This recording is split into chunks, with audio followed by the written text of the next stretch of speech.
Hello student, कैसे हैं आप सब। उम्मीद करती हूँ बहुत अच्छे होंगे और अच्छे से अपनी प्रिपरेशन कर रहे होंगे। वेलकम टू बीटीएस क्लासेस, आपके सपनों का आगाज बीटीएस क्लासेस के साथ। चलिए स्टार्ट करते हैं आज का practice set number 3 SSC GD का। एसएससी जीडी में क्या हो रहा है, सबसे ज्यादा क्वेश्चन किस पर आधारित हैं? विलोम शब्द पर। विलोम शब्द कितने क्वेश्चन? 3 क्वेश्चन विलोम शब्द पर आ रहे हैं और पर्यायवाची पे 2 क्वेश्चन एंड सकर्मक क्रिया, कर्मक क्रियाएं। चलिए हम स्टार्ट करते हैं। क्वेश्चन नंबर 1 हमारा है आकाश। आकाश का क्या पूछा है? आकाश का विलोम बताइए। आकाश शब्द का हमें क्या बताना है? विलोम शब्द। तो ऑप्शन में हमारे है धरती, पाताल, अनर्थ और अनग। बताइए इन 4 ऑप्शन में से कौन सा आकाश का विलोम शब्द है? चलिए जानते हैं। सी हमारा क्या है? अनर्थ। अनर्थ होता है अर्थ का विलोम। नेक्स्ट है अनग। अनग भी नहीं होगा क्योंकि अनग होता है नग का विलोम। फर्स्ट हमारा है धरती और पाताल। तो आकाश के विलोम क्या है? धरती भी है और पाताल भी है। तो इसमें ई ऑप्शन हमारा हो सकता है ए और बी। ए और बी दोनों। तो इसका राइट आंसर क्या होगा? Option number E.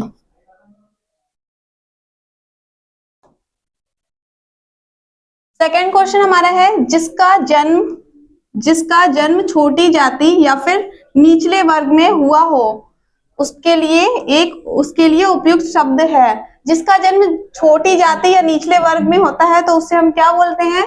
Option A में है अंडज, शूद्र, अंत्यज या फिर अछूत। देखिए अंडज होता है जिसका जन्म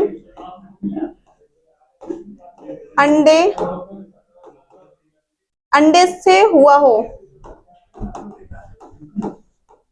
मतलब अंडे से उत्पन्न जीव को हम क्या बोलते हैं? अंडज बोलते हैं।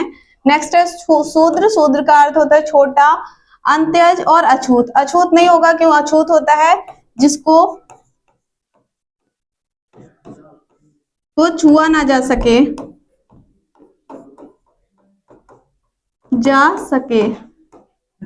बोलते हैं ना, जिसे छुआ ना जा सके उसे बोलते हैं अछूत। तो इसका राइट आंसर क्या होगा? Option number C अंत्यज। अंत्यज क्या होगा? जिसका जन्म छोटी जाति या फिर निचले वर्ग में हुआ हो।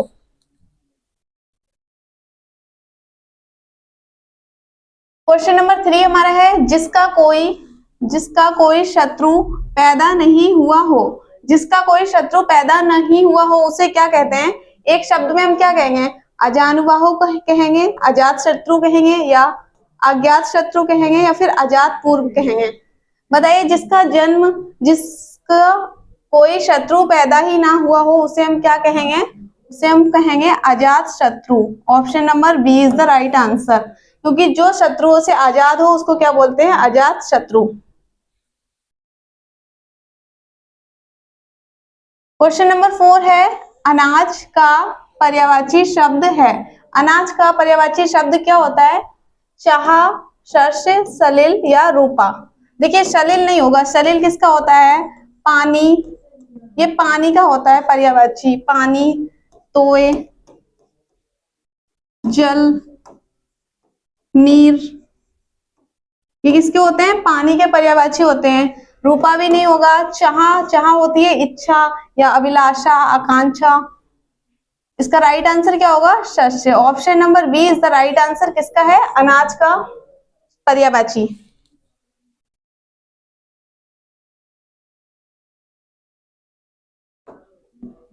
क्वेश्चन नंबर 5 हमारा है कल्प वृक्ष। कल्प वृक्ष क्या है? इसका पर्यायवाची बताना है। कल्प वृक्ष का पर्यायवाची क्या है? पारिजात। Option number A. Option number B है कल्पतरु। ऑप्शन नंबर सी है देव वृक्ष और ऑप्शन नंबर डी है ये सभी। बताइए कल्प वृक्ष का पर्यायवाची शब्द क्या होता है? देखिए ऑप्शन नंबर ए में परिजात। परिजात भी कल्प वृक्ष का पर्यायवाची होता है। कल्पतरु भी होता है, देव वृक्ष भी होता है। तो हमारे तीनों राइट आंसर है। तो इसका option number D is the right answer. क्या होगा? ये सभी।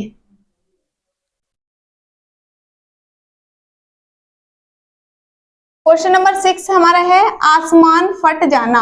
आसमान फट जाना मुहावरे का सही अर्थ है। आसमान फट जाना मुहावरे का सही अर्थ है नहीं, यहाँ पे होगा सही अर्थ क्या होगा?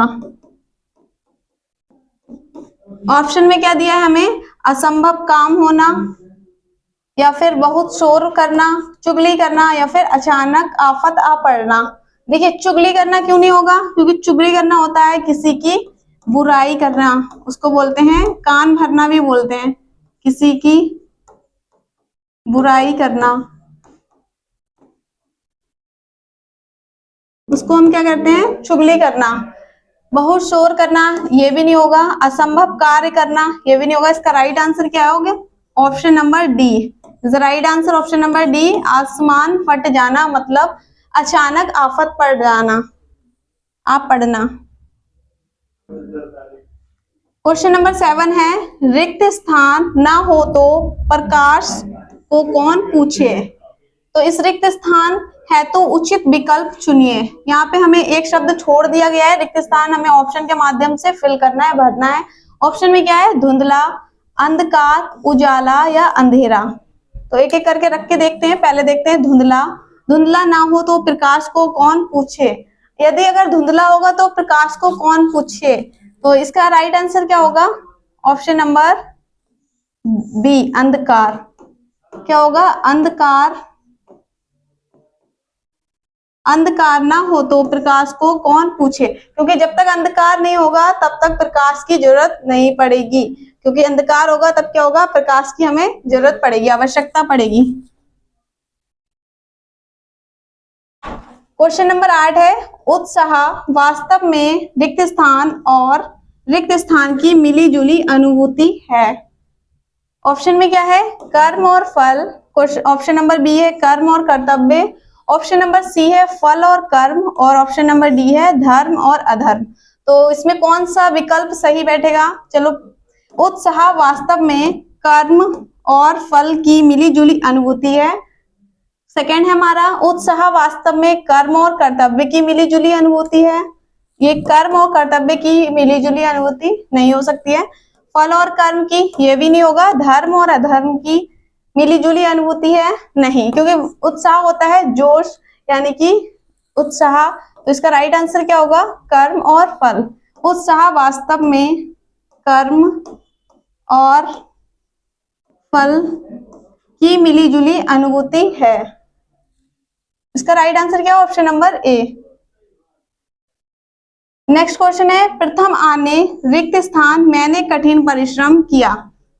देखिए ऑप्शन में क्या है, इसलिए, और, क्योंकि या के लिए। तो वाक्यांश को पूरा करना है तो ऑप्शन से समझते हैं। प्रथम आने, इसलिए मैंने कठिन परिश्रम किया। देखिए ये वाक्य नहीं बन रहा है, इसलिए और लगा करके देखते हैं। प्रथम आने और मैंने कठिन परिश्रम किया, ये भी रॉन्ग है। इसका राइट आंसर क्या होगा, के लिए। देखिए प्रथम आने के लिए मैंने कठिन परिश्रम किया, वाक्य देखिए शुद्धि, वाक्य शुद्ध लग रहा है ना। प्रथम आने के लिए मैंने क्या किया, कठिन परिश्रम किया। तो ऑप्शन नंबर इसका राइट है, ऑप्शन नंबर डी।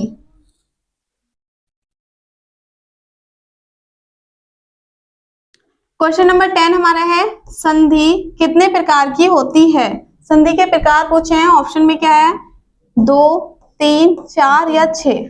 बताइए, बहुत इजी क्वेश्चन है, संधि कितने प्रकार की होती है। तो इसका राइट आंसर है ऑप्शन नंबर डी। संधि 3 प्रकार की होती है। कौन कौन सी, फर्स्ट हमारी होती है स्वर संधि, सेकंड होती है व्यंजन संधि,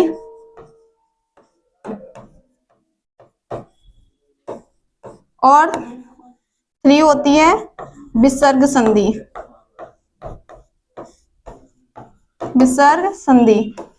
तो क्वेश्चन क्या है हमारा क्वेश्चन, संधि कितने प्रकार की होती है, 3 प्रकार की, स्वर संधि, व्यंजन संधि और विसर्ग संधि। इसका राइट आंसर क्या है, option number B is the right answer. Question number 11 है, 2 वर्णों के मेल से होने वाले विकार या परिवर्तन को क्या कहते हैं। किससे, 2 वर्णों के मेल से होने वाले विकार या परिवर्तन को क्या कहते हैं। ऑप्शन है संधि, या फिर समास, उपसर्ग या प्रत्यय। देखिए इसका राइट आंसर होगा ऑप्शन नंबर ए, संधि। संधि क्या होता है, 2 वर्णों के मेल से उत्पन्न विकार को हम संधि कहते हैं। जैसे उदाहरण से समझते हैं, विद्या, प्लस आलय, विद्या प्लस आलय, ये क्या है हमारे दो वर्ण है, दो वर्णों के मेल से हमारा क्या बन जाएगा शब्द विद्यालय। तो दो वर्णों के मेल से क्या बनता है संधि बनती है। इसका राइट आंसर क्या है ऑप्शन नंबर ए। नेक्स्ट क्वेश्चन हमारा है अर्जन, अर्जन का विलोम है, अर्जन का विलोम शब्द पूछा है। ऑप्शन नंबर ए में है अर्जित, व्यनन, अमृत या अनर्थ। पहले समझते हैं अर्जन का अर्थ क्या होता है। अर्जन का अर्थ होता है इकट्ठा, इकट्ठा करना। अर्जन का अर्थ होता है इकट्ठा करना, तो अर्जन का विलोम क्या हो जाएगा खर्च करना। तो इसका राइट आंसर क्या है option number B is the right answer. इसका अर्थ होता है खर्च करना। चलिए नेक्स्ट क्वेश्चन हमारा है आंख। आंख शब्द दिए, आंख का पर्यायवाची शब्द है। आंख का पर्यायवाची शब्द क्या होगा, बहुत ही इजी क्वेश्चन है। ऑप्शन में हमारे क्या दिया है लोचन, आंख का पर्यायवाची लोचन होता है, बसन होता है या फिर पाड़ी, और लास्ट में क्या है दिनकर। बताइए आंख का पर्यायवाची शब्द क्या होता है। चलिए जानते हैं लोचन, बसन। देखिए बसन नहीं होगा क्योंकि बसन किसका होता है कपड़े का होता है, कपड़ा या फिर वस्त्र, पहनावा, लिबास, ये किसके होते हैं वस्त्र के, कपड़े के पर्यायवाची होते हैं। नेक्स्ट है पाड़ी, पाड़ी किसका होता है पाड़ी का मतलब होता है हाथ। नेक्स्ट दिनकर भी नहीं होगा, दिनकर किसका होता है दिवस का, दिवस। और इसका राइट आंसर क्या होगा, तो जब हमने रॉन्ग निकाल लिया तो राइट क्या होगा इसका, लास्ट बचा है ऑप्शन नंबर ए लोचन। आंख को हम क्या बोलते हैं लोचन बोलते हैं, दृग, दृग्वंतीय, दीदा या फिर आंख। क्वेश्चन नंबर 14 हमारा है निम्नलिखित संधि विच्छेद की संधि क्या होगी। किसका हमें करना है संधि विच्छेद करना है। और वाक्य क्या दिया है हमें जल प्लस ओद, प्लस को हम क्या बोलते हैं हिंदी में धन बोलते हैं। ऑप्शन में दिया है जलोद या जलोद, जलोड़ या जलौद। तो क्या होगा इसका संधि विच्छेद कीजिए जलोद की। देखिए जैसे आ और आ का मेल हमारा ई, आ और आ का मेल ए, और ऐसे या ओ और ओ से, ओ और ओ से होगा। इसका हम मेल आ का मेल ए और ऐसे करते हैं तो किसमें परिवर्तित होता है दीर्घ में हो जाता है, आय में हो जाएगा। आ और ओ का करते हैं तो हमारा ओ में दीर्घ में परिवर्तित हो जाएगा। तो क्या बोला है जल प्लस ओद, तो हम इसको कैसे निकालेंगे जल प्लस ओद। इसमें से हम पहले स्वर निकालेंगे, आ स्वर निकाला इधर से, ओ स्वर निकाला, प्लस लास्ट में क्या बचा है धा, और इधर जा, ला हलंत का हो गया क्योंकि आ स्वर निकाल लिया। अब हम इसको ऐड करते हैं जल, ये आ इसको पूरा करेगा, ये परिवर्तित किस में हो जाएगा ओ में, पूरा कर देगा तो ओ की मात्रा लग जाएगी और लास्ट में क्या बचेगा धा। तो हमारा ये कौन से ऑप्शन में दिख रहा है ज, लौ और धा। Option number D is the right answer. क्या है हमारा ऑप्शन नंबर डी। तीन हमारे क्या हो जाएंगे रॉन्ग। ये हमारी कौन सी संधि है वृद्धि स्वर संधि, वृद्धि स्वर संधि। ये फॉर्मूला हमारा क्या है वृद्धि स्वर संधि का। क्वेश्चन नंबर 15 हमारा है निम्नलिखित में से किसी एक विकल्प का चयन करें जिस समास में दोनों ही पद प्रधान हो। ऑप्शन में क्या है इसमें बताया है कि किसी एक विकल्प का चयन करें जिसमें क्या हो दोनों ही पद प्रधान हो। द्वंद्व समाज में दोनों पद प्रधान होते हैं, या बहुवरीय समाज में, कर्मधारय समाज में, या यहाँ पे होगा अव्ययी भाव समास, अव्ययी भाव। ये थोड़ा टाइपिंग मिस्टेक है। तो इसका राइट आंसर क्या होगा option number A. Option number ए में क्या होता है दोनों ही पद प्रधान होते हैं, पहला वाला पद और दूसरा वाला पद। गद्यांश पढ़ते हैं, हमें क्या दिया है, निर्देश दिया है। सबसे पहले निर्देश पढ़ते हैं। दिए गए गद्यांश को ध्यान पूर्वक पढ़ें और दिए गए विकल्पों में से सही विकल्प चुनकर रिक्त स्थान की पूर्ति करें। क्या है, हमें एक गद्यांश दिया है, उसमें कुछ शब्दों को छोड़ दिया गया है, हमें विकल्प की सहायता से उनको पूरा करना है गद्यांश को। तो सबसे पहले गद्यांश पढ़ते हैं। मनुष्य के जन्म के साथ विभिन्न समस्याएं भी ... होती हैं। प्रारंभ में समस्याएं ... होती हैं, बाद में वह सामाजिक रूप से विकसित हो जाती हैं। मानव कभी भी अपने आप में ... नहीं होता, किसी ना किसी प्रकार ... प्रत्येक के जीवन में होता है। कुछ ऐसी ... होती हैं जो पूर्ण न होने पर समस्या बन जाती हैं। तो गद्यांश हमने क्या करा है, पढ़ लिया है। चलिए नेक्स्ट फर्स्ट क्वेश्चन देखते हैं। दिए गए विकल्पों में से सही विकल्प चुनकर रिक्त स्थान की पूर्ति कीजिए। तो हमें क्या करना है, सही विकल्प इन चार ऑप्शन में से चुनना है। पहला ऑप्शन हमारा है अंत, सेकंड है खत्म, थर्ड है अप्रत्यक्ष और फोर्थ है उत्पन्न। चलिए पहला क्वेश्चन पढ़ते हैं। मनुष्य के जन्म के साथ विभिन्न समस्याएं भी, ऑप्शन में क्या है, अंत। मनुष्य के जीवन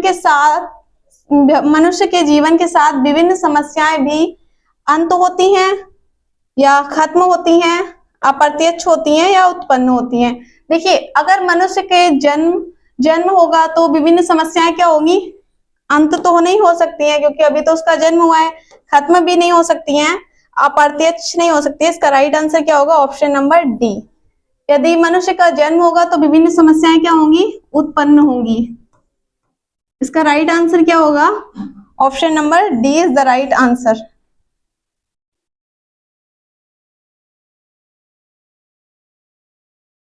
चलिए अब सेकेंड क्वेश्चन पढ़ते हैं।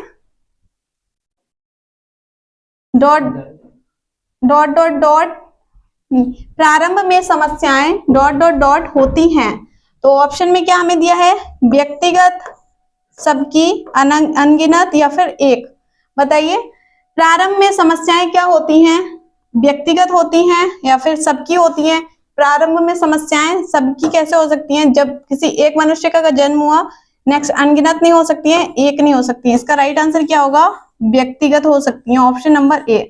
प्रारंभ में समस्याएं क्या होती हैं, व्यक्तिगत होती हैं। तो यहाँ पे हम क्या फिल कर लेंगे, व्यक्तिगत।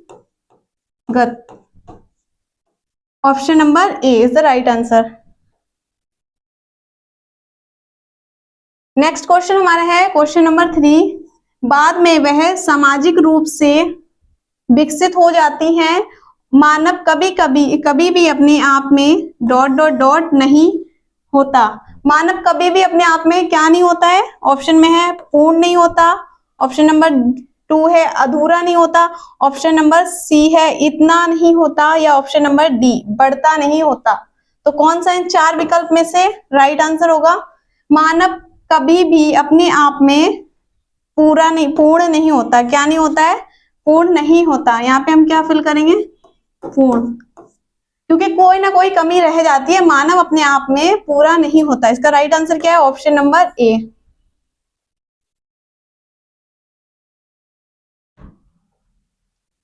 फोर्थ क्वेश्चन हमारा है, किसी ना किसी प्रकार ... प्रत्येक के जीवन में होता है। किसी ना किसी प्रकार से प्रत्येक के जीवन में क्या होता है। ऑप्शन में क्या है, परिणाम होता है, आभास होता है, समय होता है या फिर अभाव होता है। बताइए कौन सा विकल्प इसमें सही बैठेगा। किसी ना किसी प्रकार क्या होता है, इसका राइट आंसर होगा ऑप्शन नंबर डी अभाव। किसी ना किसी अभाव प्रत्येक के जीवन में होता है। इसका राइट आंसर क्या है, ऑप्शन नंबर डी। किसी ना किसी प्रकार अभाव प्रत्येक के जीवन में होता है। नेक्स्ट है ऑप्शन नंबर क्वेश्चन नंबर 5। कुछ ऐसी ... होती हैं जो पूर्ण ना होने पर समस्या बन जाती हैं। कुछ ऐसी क्या होता है, कुछ ऐसी निर्धनता होती है, कुछ ऐसी विभिन्न होती है या कुछ ऐसी सुरक्षा होती है, क्या कुछ ऐसी इच्छाएं होती हैं। तो इसका राइट आंसर क्या होगा, सबसे ठीक हमारा बैठेगा ऑप्शन नंबर डी। कुछ ऐसी इच्छाएं होती हैं जो पूर्ण न होने पर समस्या बन जाती हैं, क्योंकि मानव के जीवन में कुछ ऐसी समस्याएं होती हैं जो पूर्ण न होने पर क्या बन जाती हैं, कुछ ऐसी इच्छाएं होती हैं जो पूर्ण न होने पर हमारी समस्या बन जाती हैं। तो आज की क्लास हमारी कंप्लीट होती है, मिलते हैं नेक्स्ट क्लास में। Have a nice day.